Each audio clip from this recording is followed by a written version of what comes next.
This episode of For the Record is brought to you by the Camp Entertainment.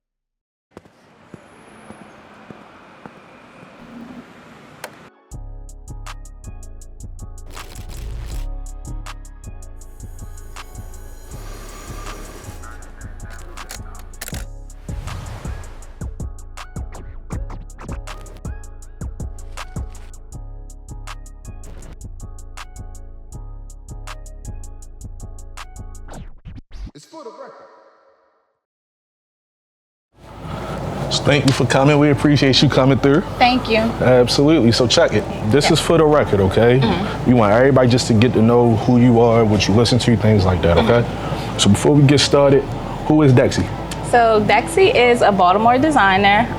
She's from Baltimore. She grew up, went to school, but she's pretty much just an all-around artist. Okay. An artist. So you mentioned Baltimore. Did you spend time anywhere else by any chance? Yes, I went to college in New York at Parsons. So I did like a year, I think, there. Okay. And then I kind of dropped out, college dropout vibes, but yeah. Okay, absolutely. When you were in New York, what are like some of the things that you like took with you that you brought here to Baltimore? I guess the independence of New York. I think another thing that I probably took with me is being in the workroom with people who have, I guess, more than me, I guess you would say. Okay. So if I'm working and I'm like working on a project or a collection and stuff, they already are ahead of me by other reasons. So it's like being able to work next to people who have more than you makes you work harder. For sure. And I think bringing that back here just keeps me ahead of the curve. Okay. And you mentioned artists specifically. What type of art do you do? Because you're in different lanes. Can you describe them for us? I guess the kind of art I do is more so like fashion design, but more on the avant-garde side. Okay. So yeah, but I do that in women's wear and men's wear. Okay, absolutely. So, you know, what this is really about is getting to know you behind the art, right? Growing up, what was you listening to, or like what kind of movies were you watching to help influence your current art? So I was really kind of all over the place. Mostly, I listened to a lot of like Avril Lavigne. I also listened to like a lot of, I grew up on neo soul because of my mom, so it was like, you know, a good balance. And I guess as a child, I watched a lot of, what is it called, sci-fi movies. So I guess you can kind of really see that in what I make, but it's like mostly sci-fis. Okay, and what about sci-fi like attracted you to like, well, I gotta see this movie?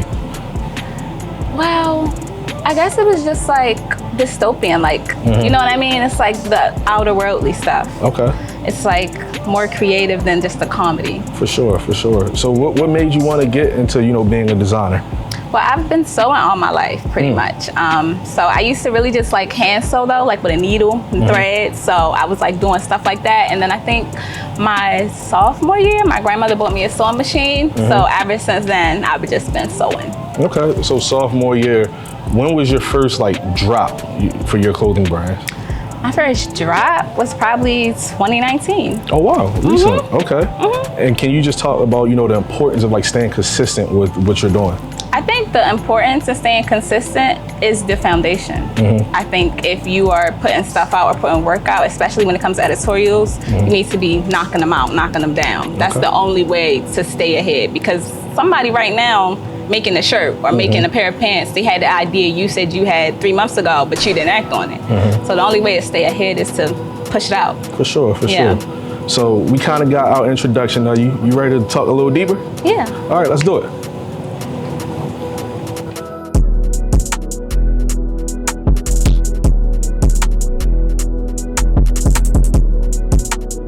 So look, right? You mentioned, you know, Avril Lavigne as like somebody you listened to early on. I can kind of tell from like the way you dress, it's not like a traditional, you know what I mean? What about Avril Lavigne like drew you into like make you a fan? Well, I was really influenced a lot by my sister. She kind of put me on with a lot of like rock music. So it was like, I guess the fact that she was so edgy, it was like, it was different. She was skateboarding. And it just was a different way to express yourself, you know? For sure, for sure. You mentioned, you know, like rock and just different lanes and whatnot. Were you a fan of dancehall by any chance? Yes, so I actually am of Jamaican descent. My father is Jamaican, so I grew up listening to dancehall. I grew up, my mother listening to dancehall, pretty much Jamaican culture, so it definitely inspired, I guess, me a lot. What like other genres outside of just, you know, rap, what else were you listening to? I guess Frank Ocean, R&B, stuff like that. Okay, Blonde, Nostalgia Ultra. Which one would you like? I love both of those. Okay. I feel like Nostalgia Ultra is really like set the tone for him. I feel like it set the tone for us too as fans. For you know what I mean? And I think Blonde really came and sealed the deal. Okay. And what about Blonde made you a fan?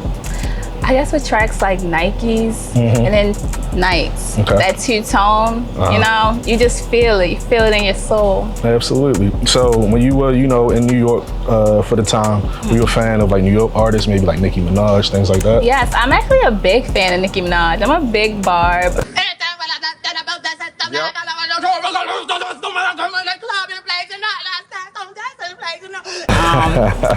Fuck you laughing at? Broke people should never laugh. I know, you know, a lot of people listen to Nicki Minaj, but I feel like growing up, she wasn't getting like a lot of coverage. So the first time I think I was listening to her before she, you know, popped up on like the mainstream scene. But I think the first time I seen her on TV was like MTV. She did like 5-Star Chick with Gotti. So once that started, I said, oh yeah, we taking this all the way. Okay, and what's your favorite Nicki Minaj project? Probably Pink Friday, her first project, yeah. Pink Friday. What about Pink Friday? I feel like it's like a mix of like rap and pop, like the perfect balance. Okay. So it was like what, super bass, and then she still had like Deuteronomy stuff like that on there. So it was like the perfect balance of pop and hip hop. So you kind of like, you know, like fun music essentially, like. Yeah. Are you a Drake fan? Yes, I love Drake. What's your favorite Drake project? Probably More Life. Okay, why More Life? I feel like he gave out a lot of like hits on there, but it's like good like R&B songs, but still a lot of rap songs. I'm really big on balance. Okay. So it's like I like music that has both. Okay, for sure. And movies, what are some of your favorite movies? My favorite movies would probably be The Fifth Element and probably Charlie and the Chocolate Factory. Okay, what about Fifth Element first? I feel like I relate to her a lot. I feel like even the fashion, it was done by Jean Paul Gaultier. Okay. So, you know, that plays a big part of me. He's my favorite designer, so. Absolutely. Yeah. And then you said Charlie and the Chocolate Factory. Which one? Is it the newer one or the older one? It's the newer one with Johnny Depp. Okay. Because if you look, even the way the colors are, the way he was dressed, yeah, like visually, the costume design, like everything really pulled together. And I think that's what costume design, even fashion, comes in hand with movies and stuff. Okay. So we talked about, you know, some of your favorites, things like that. Ready to talk about what you're working on? Yeah, absolutely. All right, let's do it.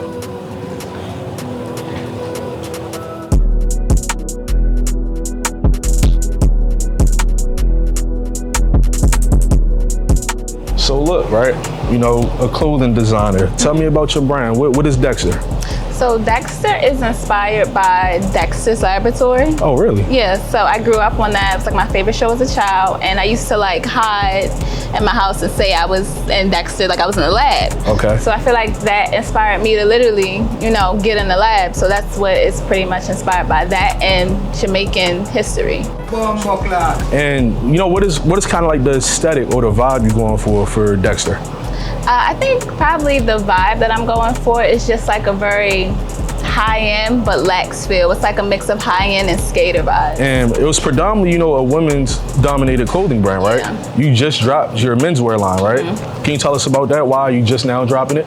So I'm just now dropping the menswear brand, I guess because I initially started doing menswear when I first started making clothes. It was what I was making at first, was menswear. Okay. But I feel like I wasn't, I guess, rounded enough to actually get knee deep into it the way it was easier to do women's wear, but I feel like now I'm like ready. I have like all of my props and my, you know, inspirations down packed, so. Okay, for sure. And then, you know, what are some of the pieces that are coming with this menswear line? So it's gonna be a lot of shorts, attachments, rip-off pants, hoodies, jackets, yeah, stuff like that, coats, vests. Oh wow, you going all in on it. Yeah. Okay, I like the idea of rip-off pants because you don't see that done too much. Yeah. What made you want to do that?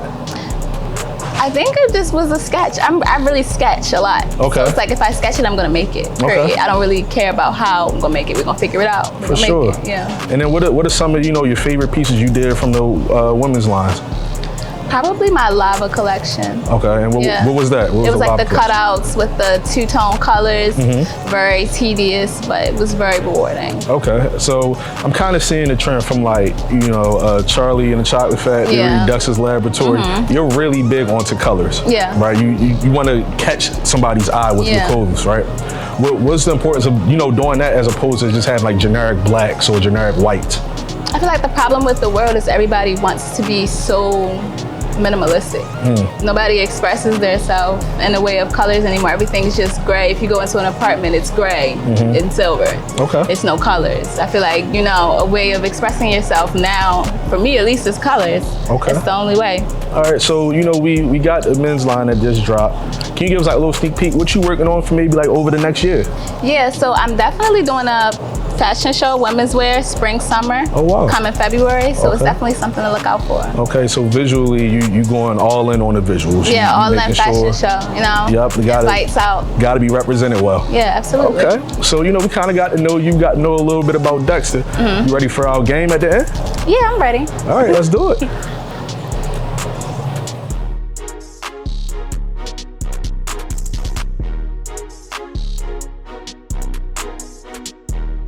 So Dexy, this is our part, our favorite part.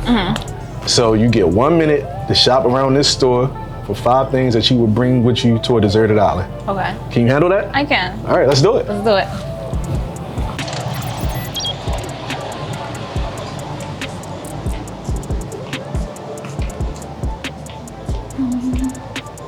Oh yeah, definitely Avril.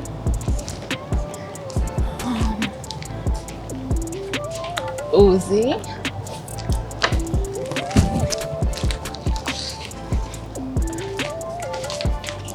Some Paramore.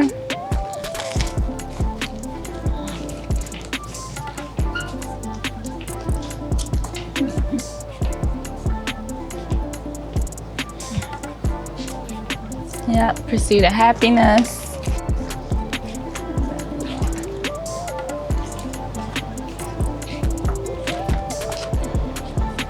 Oh, and Never Ending Story. Gotta have that. It's for the record. All right. All right, so you got everything, huh? Yes, sir. Okay, tell me, what you grab? So I grabbed Never Ending Story. This is Okay. a great DVD. I grabbed Pursuit of Happiness with Will Smith. You trying to cry on that island? Yeah, you know, you gotta have your emotions balanced. You want an island. Okay. So then we have Uzi, His Best Tape. Okay. We got my girl Avril. And then we got Riot by Paramore. For sure. So you got some good options. Yeah. Dexy, we appreciate you coming through for the record. I appreciate y'all. Thank you so much. Absolutely. Until next time.